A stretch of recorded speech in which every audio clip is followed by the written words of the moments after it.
आकाशवाणी रांची से प्रस्तुत है प्रादेशिक समाचार।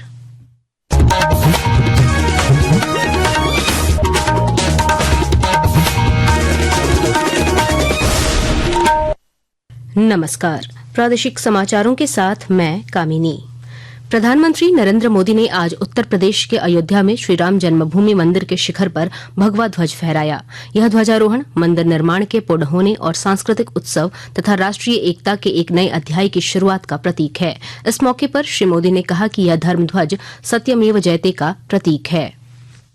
आने वाली सदियों और सहस्त्र शताब्दियों तक ये धर्म ध्वज प्रभु राम के आदर्शों और सिद्धांतों का उद्घोष करेगा। ये धर्म ध्वज आह्वान करेगा सत्यमेव जयते नानुतम, यानी जीत सत्य की ही होती है, असत्य की नहीं।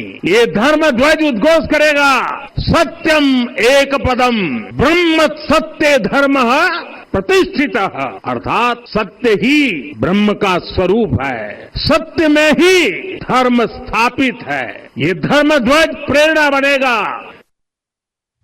भारत के प्रथम गृह मंत्री एवं उप प्रधानमंत्री लौह पुरुष सरदार वल्लभ भाई पटेल की 150वीं वर्षगांठ के अवसर पर आज जामताड़ा के गांधी स्टेडियम में स्वतंत्रता संग्राम से जुड़े विविध घटनाओं पर आधारित कार्यक्रम के साथ साथ यूनिटी मार्च का आयोजन किया गया। सर्वश्रेष्ठ विधायक के रूप में नवाजे गए राज सिन्हा के नेतृत्व में इस मार्च का आयोजन किया गया। मौके पर उन्होंने कहा कि यूनिटी मार्च देश की सबसे बड़ी आवश्यकता है।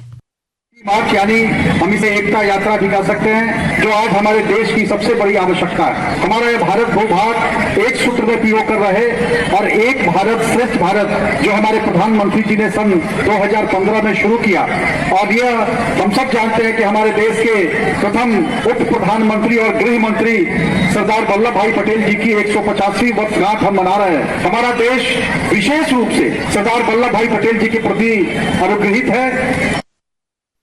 झारखंड सरकार के गृह, कारा और आपदा प्रबंधन विभाग ने ई साक्ष्य मैनेजमेंट रूल्स 2025 को लागू कर दिया है। इसके लागू हो जाने से अब डिजिटल सबूत भी मान्य होंगे। इसके अनुसार घटनास्थल का वीडियो और फोटो रिकॉर्डिंग करना अनिवार्य होगा। बता दें कि ई साक्ष्य एक डिजिटल साक्ष्य है जिसे मोबाइल ऐप से रिकॉर्ड किया जाता है। इसमें घटनास्थल का वीडियो, तस्वीर, गवाहों की फोटो आदि शामिल होती है। प्रादेशिक समाचार आप आकाशवाणी रांची से सुन रहे हैं।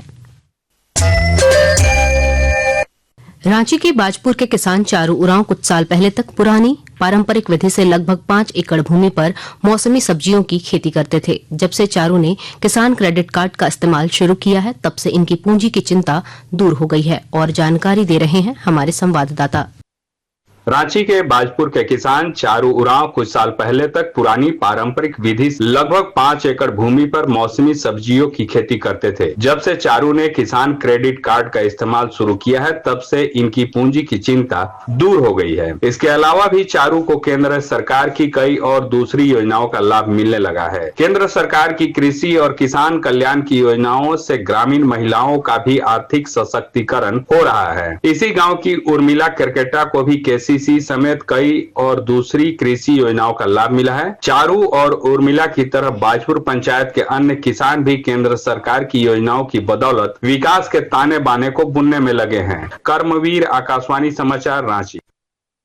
पाकुड़ जिले की पुलिस ने अंतर्राज्यीय मोटरसाइकिल चोर गिरोह का खुलासा किया है। 3 चोरों की गिरफ्तारी के साथ ही 1 दर्जन चोरी की मोटरसाइकिल बरामद की गई है।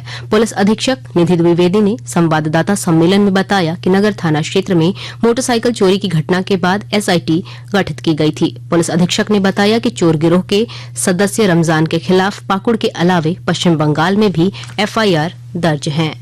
राजधानी रांची के जेएससीए स्टेडियम में 30 नवंबर को होने वाले वनडे मैच को लेकर आज सुबह से काउंटर से टिकटों की बिक्री हो रही है। इस मैच को लेकर दर्शकों में उत्साह है। एक व्यक्ति को अधिकतम 2 टिकट दिए जा रहे हैं।